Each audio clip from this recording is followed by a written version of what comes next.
Ready? Start.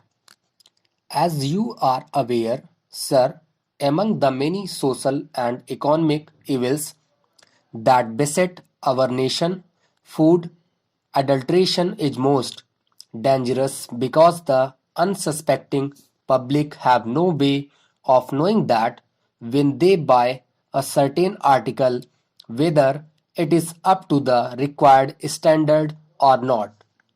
A great deal of quick money has been made by unscrupulous antisocial elements by adulterating foodstuffs.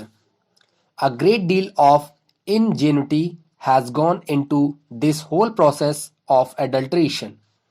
I was myself surprised, sir, when the committee went through this to learn in what ways special adulterants are manufactured in large quantities so that food can be adulterated.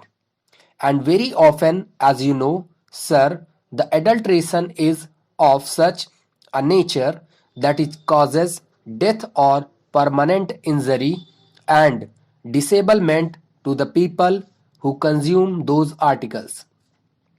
It is therefore an extremely serious matter, and there has been a demand from all sections of the public and in both houses that this entire Prevention of Food Adulteration Act should be amended, should be made more effective, and that there should be a strong and effective action against these antisocial elements. Stop para.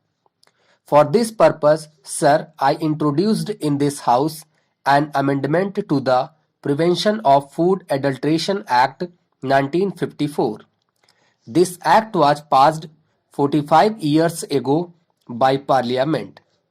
The experience of its administration, I must admit, sir, has not been very impressive so far, both because the act itself had loopholes and also, I must admit, because our administrative machinery, particularly in the states, was not really as effective as it should be. Therefore, I introduced this amendment in the Rajya Sabha on August 12. At that time, there was a demand from all sections of this House as well as the members of Parliament from the Lok Sabha and the general public that in view of the very important nature of this legislation, it should be referred to a joint select committee. So, in response to that, it was referred to a joint select committee. It had 33 sittings, had presented its report.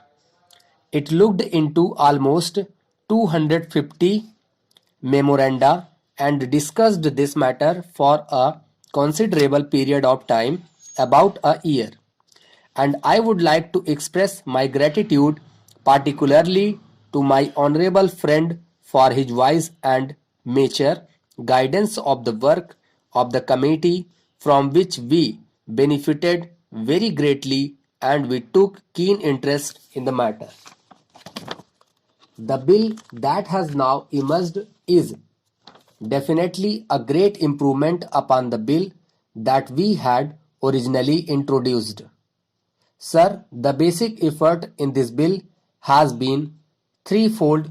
Firstly, to safeguard the interests of the consumers because, as I said, it is the unsuspecting consumer and particularly women and children and weaker sections of the society who are the main victims of this evil.